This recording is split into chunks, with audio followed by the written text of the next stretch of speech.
चक्षुरुन्मिलितं येन तस्मै श्रीगुरवे नमः। श्रीचैतन्यमनोभीष्टं स्थापितं येन भूतले स्वयं रूपः कदा मह्यं ददाति स्वपदान्तिकं। वन्देऽहं श्रीगुरुः श्रीयुतापदकमलं श्रीगुरुं वैष्णवांश्च।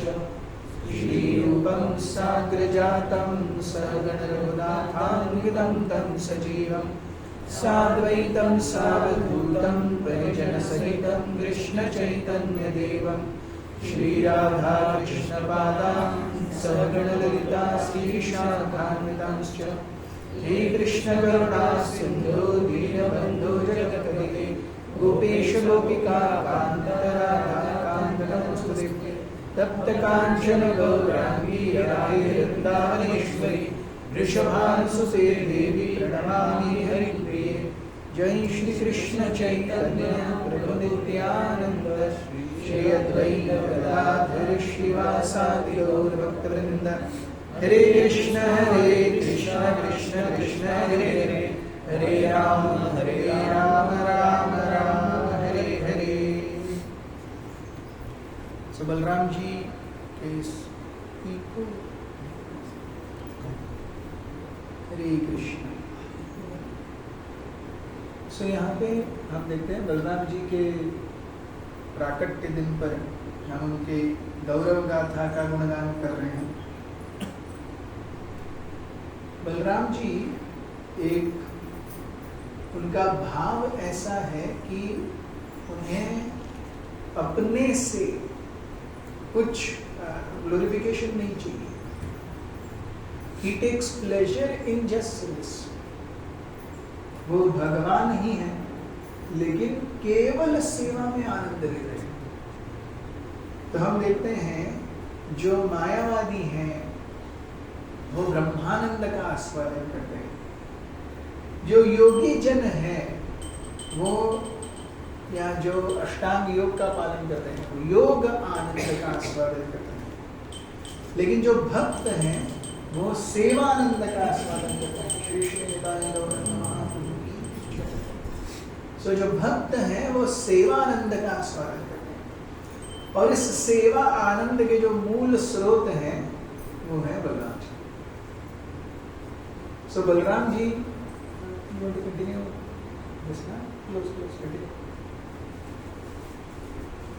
सो जो सेवा में संपूर्ण रूप से आनंद ले वो है बलराम। सेवा करने का बल और उस सेवा में आनंद ये दोनों देते हैं बलराम। सो उनका नाम बलराम क्यों है? सेवा करने का बल वो देते हैं और उस सेवा में आनंद भी वो देते हैं। सो श्रीमद् भागवत में हम देखते हैं दशम स्कंद में भगवान की लीलाएं आती हैं। उससे पहले 9 स्कंदों में अलग अलग विषयों पर वर्णन है। जैसे प्रथम स्कंद में सर्ग primary creation, second canto is विसर्ग सेकेंडरी क्रिएशन। फिर थर्ड कैंटो में हम देखते हैं मुख्य रूप से शुरुआत होती है कि अरे जब ब्रह्मा जी ने ये सब क्रिएट किया तो उसके बाद में इसे विस्तारित कैसे किया। तो इसे विस्तारित कैसे किया। चतुर्थ स्कंद से हम अलग अलग लीलाओं पर श्रवण करते हैं। पृथु महाराज की लीला, ध्रुव महाराज की लीला। पंचम स्कंद में हम देखते हैं नरकों का वर्णन है, भरत महाराज की कथा का वर्णन है। षष्ठम स्कंद में अजामिल है। सप्तम स्कंद में प्रहलाद महाराज है। अष्टम स्कंद में सागर मंथन है, समुद्र मंथन की लीला है, परशुराम जी की लीला है। सो ऐसी अनेक लीलाओं के बारे में 9वें स्कंद में शुकदेव गोस्वामी मुख्यतः क्षत्रियों के जो 2 वंश हैं, चंद्र वंश और सूर्य वंश, solar dynasty and lunar dynasty, इन दोनों का वर्णन करते हैं। चैप्टर्स केवल उनके वंशजों के नाम ऐसे महान राजा होकर के गए। और फिर चंद्रवंश के मुख्य यदुवंश, चंद्रवंश में भी वृष्णि, अंधक, यदु, ये सारे चंद्रवंश से आए हुए ऑफशूट्स हैं। सो इनके बारे में फिर बातचीत शुरू होती है और वहां से फिर भगवान के अवतरण की कथा प्रारंभ होती है। सो परीक्षित महाराज दशम स्कंद के प्रथम श्लोक में यही पूछते हैं कि कथितो वंश विस्तारो भवता सोम सूर्ययोः राज्ञां च उभयं वंशानां चरितं परम अद्भुतम। आपने अभी अभी चंद्र और सोम वंश के अनेक राजाओं का वर्णन किया जिनका चरित्र एकदम अद्भुत है। और इसी में हम देखते हैं नवे स्कंद में प्रभु राम की भी लीलाओं का वर्णन है। 3 श्लोकों में पूरी रामायण खत्म करते हैं शिवदेव गोस्वामी।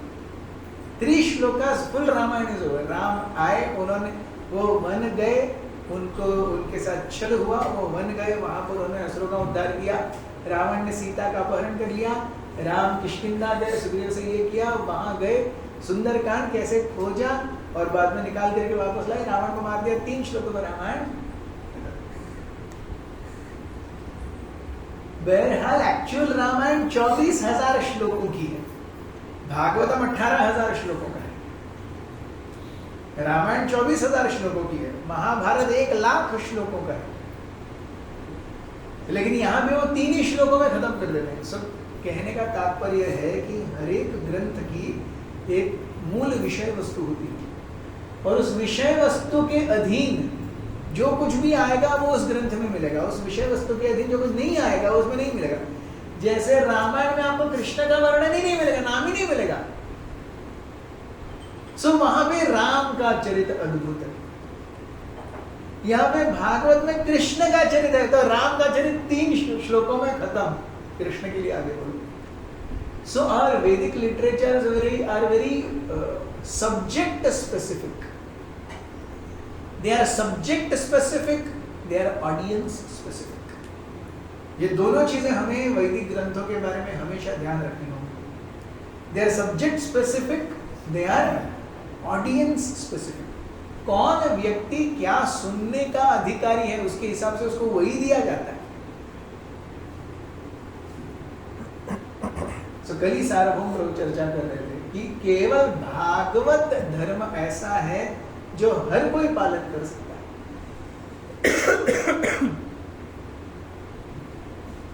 बाकी आपको अगर जनेऊ डालना है, संध्या करनी है, ये वगैरह, तो भी क्वालिफिकेशन चाहिए। आपको शास्त्रों पर चर्चा करनी है तो भी क्वालिफिकेशन चाहिए। भागवत धर्म का पालन करने के लिए कोई क्वालिफिकेशन नहीं चाहिए, यहां तक कि पशु पक्षी भी कर सकते हैं। सो जटायु का उन्होंने वर्णन दिया। सो इस प्रकार से या फिर हम चैतन्य चरितामृत में देखते हैं वो छोटे कुत्ते के पिल्ले का वर्णन है जिससे चैतन्य महाप्रभु आकर्षित हो जाते हैं और भगवत धाम चला जाता है। So what needs to Bhagavata dharma specify क्या करता है? भगवान की कृपा को अट्रैक्ट करना है। वो जिस भी माध्यम से हो, जिसको भी मिले। होंडा में हम थे तो कोई फेस्टिवल मना रहे थे। सो फेस्टिवल मनाते मनाते मैं देखता था कि नीचे एक कुत्ते का बच्चा था, इतना इतना, एकदम कुशल और एकदम जैसे वो कभी भी शरीर छोड़ ही सकता है। ऐसे हम एक हफ्ते 10 दिन से देख रहे थे उसे, वैसे घूमता रहता था। हमने उसे पानी भी नहीं दिया, वो पानी भी नहीं पीता था, कुछ नहीं, बस ऐसे घूमता रहता था और मंदिर के आजू बाजू घूमता रहता था। सो कौन सा फेस्टिवल था मुझे याद नहीं आ रहा। This is 12 years back, 13 years back। सो घूमता रहता था। एक दिन जब प्रोग्राम चला मतलब सब आए, माताजी आए, प्रभु जी आए और जिनको जो पोंडा सेंटर गए वो जानते हैं, एंट्री करते हैं और यहाँ पे प्रभु जी बैठते हैं और यहाँ जाकर के माताजी बैठते हैं और यहाँ पे एक अंदर रूम भी है। तो माताजी आए, सब हो गया और आरती हुई, प्रसादम के लिए बैठेंगे।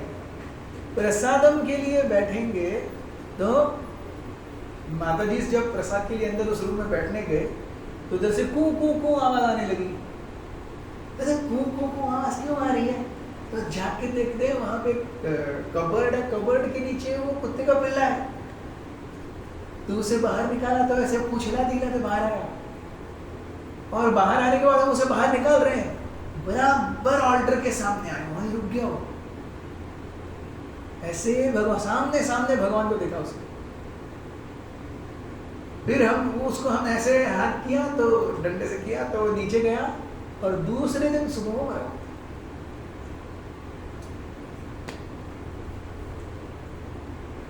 ये एक ही इंसिडेंट ऐसा है, लेकिन हम देखते हैं कि किसको किसको कैसे कैसे मर्सी मिल सकती है, हम उसके बारे में कुछ नहीं कह सकते। सो भागवत धर्म ऐसा है जहां पर everyone in any situation is qualified for mercy. क्यों? क्योंकि भगवान मर्सी देने के लिए आतुर हैं। जैसे चैतन्य महाप्रभु कहते हैं ना, मेरे पास बहुत सारे आम हैं, मुझे जितने लोग मिले बांटने के लिए वो कम है। वैसे भगवान के पास बहुत कृपा है, हम उस कृपा को लेने के लिए अपनी योग्यता कम है। भगवान के पास कृपा बहुत है, हमारे पास उसे लेने की योग्यता कम है। सो बलराम जी के बारे में यहाँ पर वर्णन आता है, और एक सुंदर श्लोक आता है कि कौन व्यक्ति हरि कथा में रममाण हो सकता है, कौन व्यक्ति हरि कथा में आनंद ले सकता है। अच्छा, in between the katha also if somebody is getting late for office session or you can proceed, ऐसा नहीं कि कथा चल रही है। सो कौन व्यक्ति हरि कथा में आनंद लेगा, कृपया मेरे पीछे दोहराइए। ये है 10.1.4। निवृत्त तरशैर उपगीयमान भवौषधात् श्रोत्र मनोभिरामात् कः उत्तम श्लोकस्य गुणानुवादात् पुमान् विरज्येत विना पशुघ्नात्। Glorification of the Supreme Personality of Godhead is performed in the Parampara system. Upagiyamana. Upagiyamana means following an authority. हम अपने से उन लीलाओं का क्या कर सकते हैं, इंटरप्रिटेशन नहीं दे सकते। It is conveyed from spiritual master to disciple. Such glorification is relished by those no longer interested in false temporary glorification of this cosmic manifestation. So nivritta tarshair, trishna means प्यास। So इस भौतिक जगत में व्यक्ति को अपने आप को एक स्तर पर देखने की, अपना गुणगान हो वो सुनने की, सबके सामने आने की, ये बहुत इच्छा है। ये कंडीशन सोल का नेचर है, इसीलिए वो वहां से आया है। वहां से आने का कोई कारण ही नहीं है। One wants to project oneself. पूजा लाभ प्रतिष्ठा अगर हो न हो, अंदर से बहुत इच्छा है हर किसी को। और ये छोटे बच्चों में भी हम कहते हैं बच्चे मन के सच्चे, ऐसा नहीं होता। एक खिलौना 4 बच्चों में बांट दीजिए, फिर उनकी सच्चाई बाहर आती है। One wants to show, one wants to assert. ये by default जीव का स्वभाव है। तो तृष्णा, so निवृत्त तरशैर, the desire for prominence, the desire for puja, labh, pratishtha is so deep embedded in a devotee, even devotee, we are conditioned souls, still we are conditioned souls. Yes, that desire is so strong. इससे जब free होगा, निवृत्त तरशे, इस तृषा से बाजू हट करके, then upagiyamana, then one glorifies Krishna according to parampara system. So ये दोनों साइमल्टेनियसली भी चलते हैं। जितना हम ग्लोरिफिकेशन करेंगे उतना हम निवृत्त तरश होंगे, जितना हम निवृत्त तरश होंगे उतना हमारा ग्लोरिफिकेशन शुद्ध होगा। सो हरि नाम ही है, हरि कथा ही है, तो फिर वाचक का क्वालिफिकेशन कहाँ है? वाचक का क्वालिफिकेशन उसकी प्योरिटी में। हरि कथा तो हमेशा ही प्योर है, हरि कथा तो हमेशा ही प्योर है. So what is the next thing? The next stage is वाचक की प्योरिटी कितनी है. Purity in terms of body, purity in terms of mind, purity in terms of intention. कि मैं क्यों ये कथा कर रहा हूँ.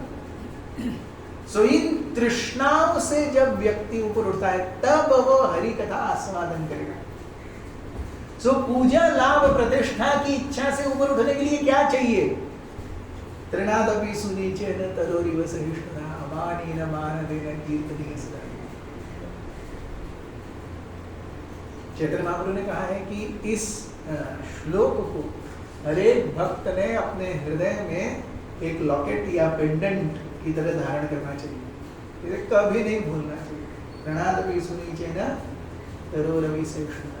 तभी हम निवृत्त तर्षैर होंगे. तब हम जो उपगीयमान करेंगे. ऐसा ये उपगीयमान भव औषधात् श्रोत्र मन अभिराम. अभिराम, it will be very pleasing. So ये जो निवृत्त तृषा है ये भव औषधि. इस भौतिक संसार में व्यक्ति क्यों सबसे ज्यादा, हम कहते हैं मन और बुद्धि. नहीं, मन और बुद्धि के ऊपर अहंकार है. अहंकार ये मूल गड़बड़ है.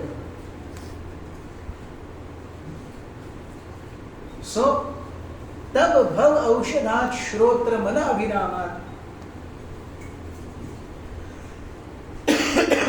तब कह उत्तम श्लोक गुण अनुवाद. ऐसी अवस्था में कोई भी व्यक्ति जब भगवान की कथाओं का श्रवण कीर्तन करता है, या कौन व्यक्ति ऐसी कथाओं के प्रति आकर्षित नहीं होगा. हम देखते हैं हरि कथा बहुत तो करते हैं, हम नेचुरली बहुत ज्यादा आकर्षित होते हैं. अब जैसे हम सार्वभौम प्रभु को सुन रहे हैं, क्या कथा करते हैं. वो सिंपल कथा करते हैं. ऐसे नहीं कि बड़ा चढ़ा करके बात कर रहे हैं, एकदम श्लोक कोट कर रहे हैं. कई बार तो वो श्लोकों के लिए हमसे ही पूछते हैं, अरे कौन सा श्लोक है. लेकिन जिस प्रकार से वो कथा करते हैं वो निवृत्त तर्षैर उपगीयमान दिखता है. वहां पे जहां पर भी श्रोता के हृदय के प्रति आकर्षण है, श्रोता की कथा के प्रति आकर्षण है, वहां जानना चाहिए निवृत्त तर्षैर है. वो एक्ट कर रहा है, श्रोता एक्ट नहीं कर रहा. हमारे अंदर कोई क्वालिफिकेशन नहीं है. जिस प्यूरिटी को हम अपने प्रभुपाद जी कहते हैं प्यूरिटी इज द फोर्स. तो इसलिए हम देखते हैं 7 दिन सुन करके परीक्षित महाराज भगवत धाम चले गए. हमने 7 इंटू कितने दिन सुन लिए, फिर भी हम इधर ही हैं. परीक्षित महाराज 7 दिन सुन करके चले गए. सुखदेव गोस्वामी 7 दिन बोल करके चले गए. हम यहाँ कितने 7 साल प्लस हो गए, 14 साल हो गए बोल ही रहे, इधर ही है. What is the difference? The difference is nivritta tarshari. That desire for name, fame, prestige, glorification, recognition is not gone. It is still there. Deep embedded, it is still there. So bhava aushadhi is nivritta trisha. Bhava aushadhi is upagiyamana. So, ऐसी अवस्था में या ऐसे result लाने वाली कृष्ण कथा के प्रति अगर कोई जीव आकर्षित नहीं हो रहा है तो वो पशुघ्न है. पशुघ्न यानी ही इज अ मांस भक्षक व्यक्ति केवल ऐसी कथाओं के प्रति आकर्षित नहीं होगा. So in the 8th verse we get a reference to Balram ji. कृपया मेरे पीछे दोहराइए. रोहिण्यास्तनयः प्रोक्तो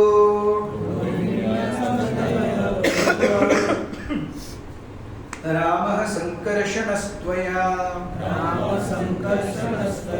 देवक्या गर्भसम्बन्धः कुतो देहान्तरं विना.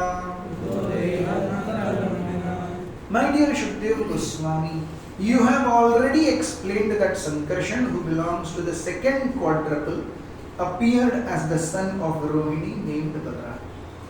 If Balram was not transferred from one body to another, how is it possible that he was first in the womb of Devaki and then in the womb of Rohini? Kindly explain. तो हम देखते हैं कृष्ण, जैसे कल ही सार्वभौम ने ये पूरी कथा डिस्कस की कि कृष्ण के दक्षिण भाग से, so left hand is called as वाम अंग या वाम भाग, right hand is called as दक्षिण भाग. So भगवान के वाम भाग से शक्ति आती है राधा रानी, धादिनी शक्ति, उसका मूर्ति मंत्र स्वरूप राधा रानी. और भगवान के दक्षिण अंग से आता है बल, बलराम. So भगवान के दक्षिण अंग से बल आता है, वाम अंग से कृपा आती है. What we need from Krishna is only these two things, बल और कृपा. So बल देते हैं बलराम जी, कृपा देती है राधा. बलराम जी से फिर उनका प्रथम विस्तार होता है. बलराम जी सारे विस्तारों के कारण है. कृष्ण अपने आप को बलराम जी के विस्तार करते हैं, उनका एक नाम शेष है, बाकी सारे शेष विस्तार केवल उस शेष से होते हैं. फिर कृष्ण को और कुछ लेना देना नहीं विस्तार का. एक विस्तार इधर कर दिया, एक विस्तार इधर कर दिया, तुम देखो भाई. सो जो कुछ भी सारे शक्ति तत्व हैं सब राधा रानी से आ रहे हैं. जितने सारे विष्णु तत्व हैं, जीव तत्व हैं, सब बलराम जी से आ रहे हैं. सो बलराम जी से गोलोक वृंदावन में प्रथम चतुर्व्यूह आता है, संकर्षण, अनिरुद्ध, वासुदेव और प्रद्युम्न. ये संकर्षण, अनिरुद्ध, वासुदेव और प्रद्युम्न हर जीव के पास जो 4 फैकल्टीज हैं, मन, बुद्धि, अहंकार और चित्त, इनके अधिष्ठाता है. वासुदेव है चित्त के अधिष्ठाता. तो वासुदेव परमात्मा के रूप में चित्त में स्थित हैं और वो जीव को अपने वॉन्डरिंग्स में गाइड करते हैं, इसीलिए उन्हें चैत्य गुरु भी कहा जाता है. सो चित्त में है इसीलिए चैत्य गुरु. फिर संकर्षण जो है वो अहंकार का प्रतीक, अहंकार के अधिष्ठाता है. प्रद्युम्न बुद्धि के अधिष्ठाता है और अनिरुद्ध ये मन के अधिष्ठाता है.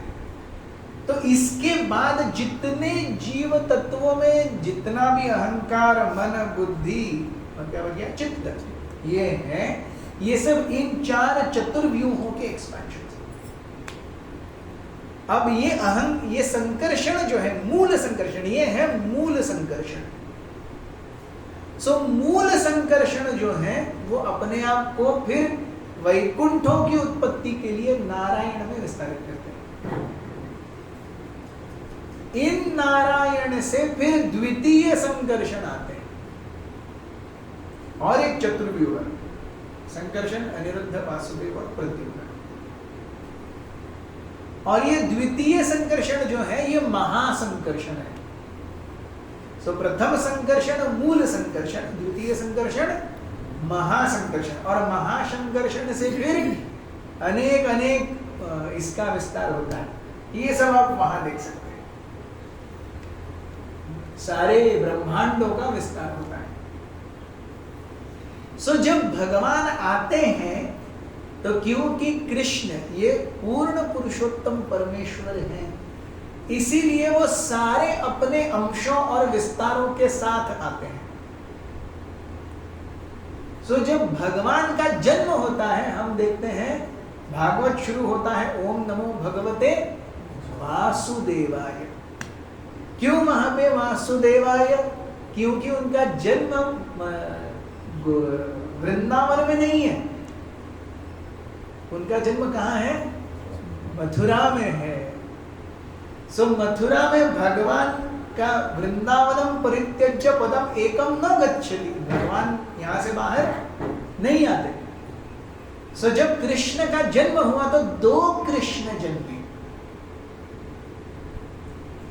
एक यशोदा के गर्भ से.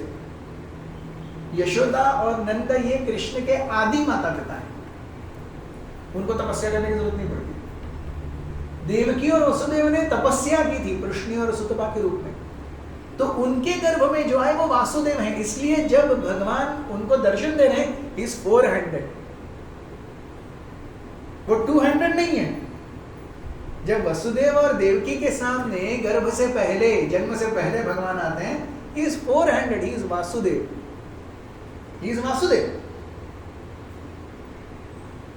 फिर यशोदा के गर्भ में कृष्ण है, और जब ये लेकर के जाते हैं, सो एक कारण क्यों कृष्ण वसुदेव को बोलते कि आप मुझे लेके जाइए, कि कृष्ण को दो कृष्णों का टेंशन नहीं देना था, क्योंकि यहां भी कृष्ण और यहां भी कृष्ण है, तो फिर कंस मारने का प्रयास करेंगे। So why Krishna told Vasudev you immediately carry मी, कि वहां पर जब वसुदेव लेकर के गए तो यशोदा कृष्ण और देवकी के वसुदेव फिर एक हो गए।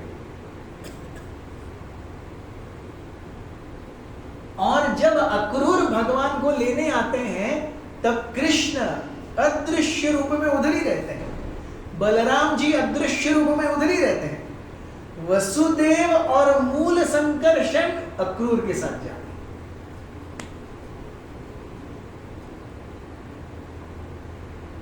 वसुदेव और मूल संकर्षण जो है वो वसुदेव के साथ जाते हैं। इवन जब वृंदावन में सारे असुरों का उद्धार है, उस असुरों के उद्धार में भी कृष्ण नहीं है, वो वसुदेव और मूल संकर्षण है।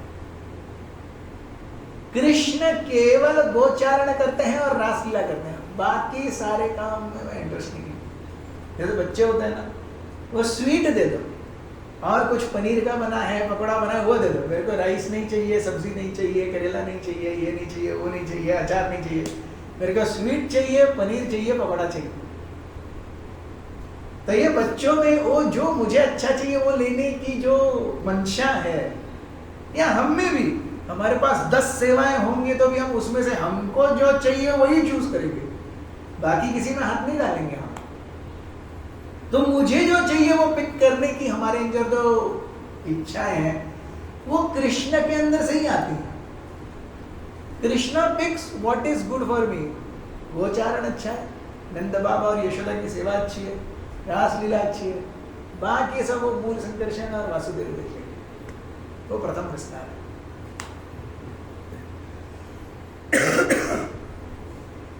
तो इसीलिए हम लिखते हैं कि you have already explained that Sankarshan who belongs to second quadruple. So second quadruple मतलब महासंकर्षण appeared as the son of Rohini named Balaram.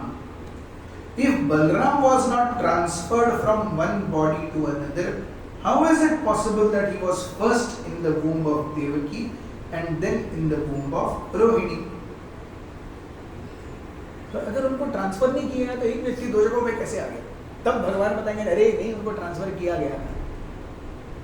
कि जब कृष्ण ने बोला, सॉरी बलराम जी ने बोला मुझे आपसे पहले आना है, तो ठीक है, सो कृष्ण बोलते हैं योग माया को आप यहाँ आओ और मेरा अंश जो देवकी के गर्भ में है उसे खींच करके लेके जाके रोहिणी के गर्भ में स्थानांतरित करो। उन्हें खींच के लेके जाए। तो इसका कारण सार्वभौम ने बताया कि भगवान बलराम जी जो हैं वो शांत रस में कृष्ण की सारी सेवाएं करते हैं। तो कृष्ण के आने के पहले देवकी के गर्भ में, देवकी के गर्भ को बलराम जी शुद्ध करना चाहते थे और वहां पर कृष्ण के आगमन के लिए एक आसन व्यवस्था करना चाहते थे। तो देवकी के गर्भ को शुद्ध किया, आसन व्यवस्था की और फिर बलराम जी का काम हो गया, बलराम जी चले गए। इस शुद्ध गर्भ में बाद में भगवान कृष्ण आए। So the next reference we find is so Parikshit महाराज प्रश्न पूछ रहे हैं, अब शुभदेव गोस्वामी उत्तर दे रहे हैं। So ये प्रश्नों में था, अब उत्तर। वासुदेव कलानंतर सहस्रवदनः स्वराट अग्रजो भविता देवो हरे प्रिय चिकीर्षया। सो वासुदेवा कला अनंत। सो हम देखते हैं, this we understand very important. So हमने देखा था second quadruple expansion. So Vasudev कला अनंत जो आए रोहिणी के गर्भ में वो कौन है? वासुदेव कला। अब वासुदेव कौन है?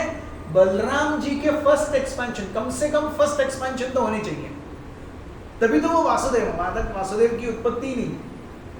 कृष्ण है, फिर बलराम है, उसके बाद में प्रथम चतुर्व्यूह, उस प्रथम चतुर्व्यूह हमें वासुदेव आते हैं। और यहां पे बताया वासुदेव कला, कला मीन्स एक्सपेंशन। सो प्रथम चतुर्व्यूह में जो वासुदेव हैं उनके एक्सपेंशन है अनंतया बलराम जी।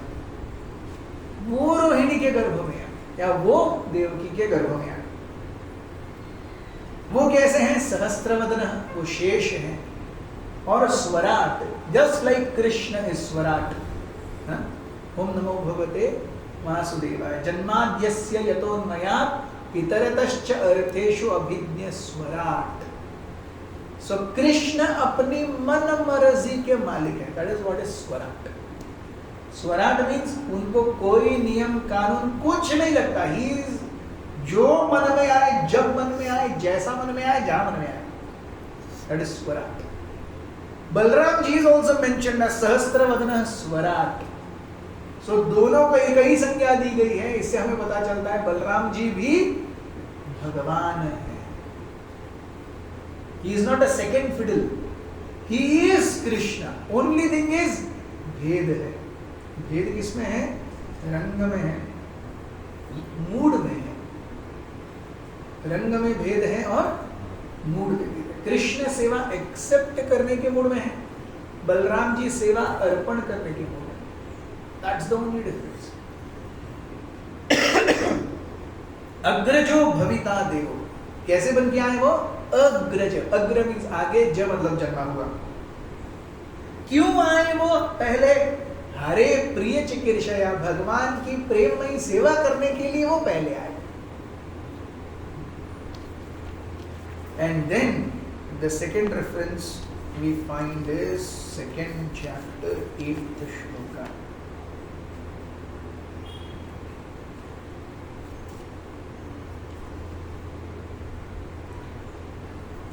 कृपया मेरे पीछे दोहराइए। देवक्या जठरे गर्भम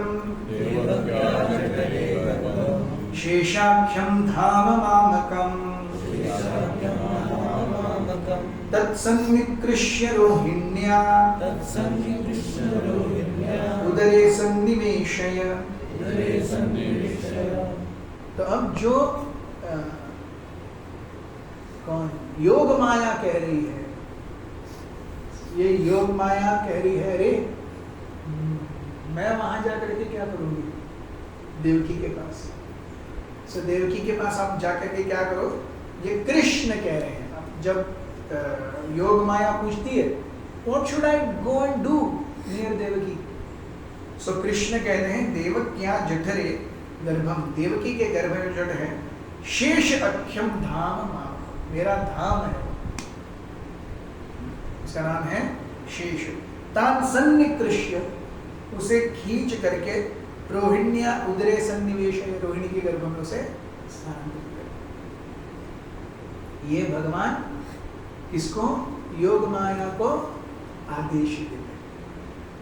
तब योग माया भगवान की 3 बार प्रदक्षिणा करती है, और 3 बार प्रदक्षिणा करने के बाद वो नीचे आती है। और वो योग माया क्या करती है? भगवान को रोहिणी के गर्भ से, देवकी के गर्भ से निकालती है, रोहिणी के गर्भ में डालती है।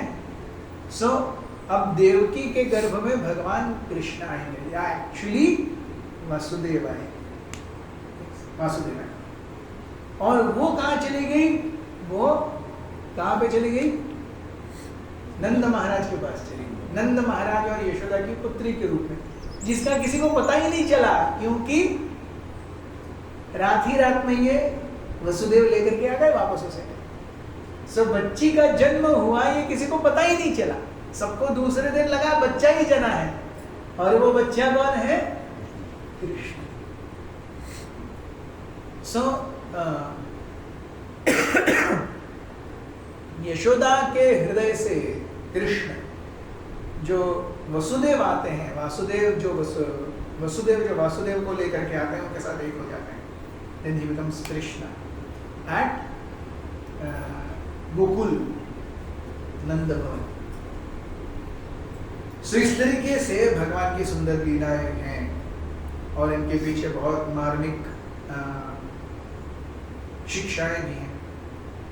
सो आज हम प्रार्थना करेंगे बलराम जी से कि जिस प्रकार से वे भगवान की संपूर्ण सेवा का आनंद ले रहे हैं, उसका आस्वादन कर रहे हैं, उसका अधिपत्य है, तो हमें भी अगर भगवान की सेवा चाहिए तो वह बलराम जी के माध्यम से ही मिलेगी और उस सेवा को प्राप्त करने के लिए कृपा Radha Rani.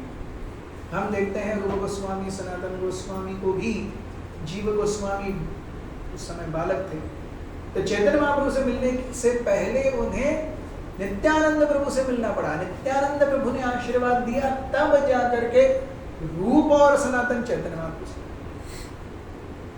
So except for the mercy of Balram, there is no going forward। और उस बलराम को हम अपने जीवन में कैसे देख सकते हैं? श्री गुरु के रूप। गुरु जो है वो बलराम का मूर्तिमंत स्वरूप है। प्राप्तस्य कल्याण संसार दावानल नीढ़लोक त्राणाय कारुण्य घन घनत्वं प्राप्तस्य कल्याण गुण अर्णव। अर्णव अग्नि, गुण अर्णव, ये तीन गुण सत्व रजस तमस अग्नि के समान प्रत्येक जीव को झुलसा रहे हैं। इस गुणों से बनी अग्नि में कल्याण देने के लिए श्री गुरु आते हैं। तो क्या करते हैं श्री गुरु? प्राप्तस्य कल्याण, he is accepting mercy and giving mercy.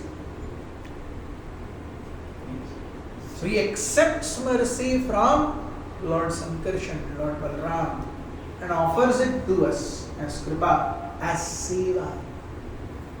इसलिए हम देखते हैं लक्ष्मणो लक्ष्मी संपन्न।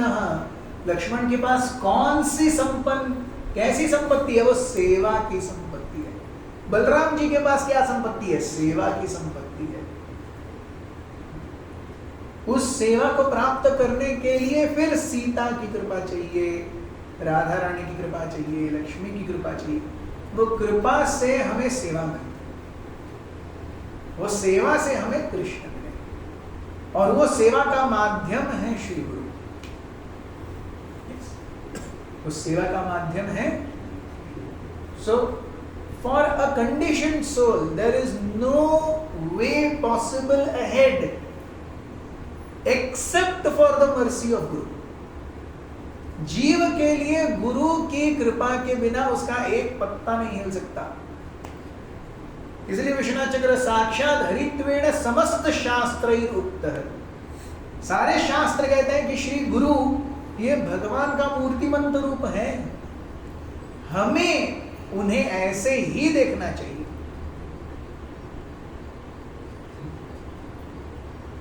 सो गुरु को साधारण रूप से देखना ये नरकमती है। गुरु को साधारण रूप से देखेंगे, अरे ये तो चलता फिरता है, उसको भी खोखला होता है, उसको भी मलमूत्र विसर्जन करना होता है, उसे भी कभी कभी मैनेजमेंट नहीं समझता, वो नारकीमती है। वो क्या देने आए हैं, हम उनसे क्या ले रहे हैं, ये हमेशा ध्यान रखना। So Shri guru is the embodiment of mercy. So इसीलिए ध्यायन् स्तुवं तस्य यशः त्रिसंध्यां वंदे गुरु श्री चरणारविंदम्। पहले हर भारतवासी का उपनयन होता है, ब्राह्मण क्षत्रिय वैश्य सबका उपनयन लिखा हुआ है, और उपनयन जिसका हुआ है, जिसके पास यज्ञोपवीत है, वो सबको त्रिसंध्या करनी चाहिए, और संध्या के समय गुरु का मनन स्मरण करना चाहिए। उनकी कृपा से ही है हम सब क्यों जप कर रहे हैं, हम सब क्यों यहाँ पे हैं। गुरु हमारे लिए प्रार्थना कर रहे हैं, उस प्रार्थना की वजह से हम हैं, उस प्रार्थना की वजह से हम हैं, वरना हमारे अंदर कोई योग्यता नहीं। Because Guru is praying for us. So we have to understand this mercy. We have to accept this mercy. Qualify ourselves for this mercy. Then वहां पे कल्याण है। तो बलराम जी से आती हुई इस बलराम जी की यश और कीर्ति की धारा को और कृपा और बल के नीचे उतरते हुए स्रोत को हम प्रणाम करते हैं और उनसे आशीर्वाद की इच्छा रखते हैं कि हमें भी वो भगवान की सेवा में संलग्न होने का अवसर दें। दिया हुआ ही है, इसीलिए हम यहाँ पर हैं। उन सेवाओं को हम सही चित्त, शुद्ध चित्त से कर पाएं और अपने जीवन में, अपने कार्यों में अहंकार और पूजा लाभ प्रतिष्ठा की इच्छा से मुक्त हो पाए। अगर ये है तो बलराम जी की असीम कृपा हम पर है, ये हम पर हमें समझना चाहिए। और जो भी हम हैं, it is only because of Balram ji's mercy, only because of Balram ji's mercy. Without Balram ji's mercy, it's just not possible. So Shri Balram Jayanti महामहोत्सव की जय।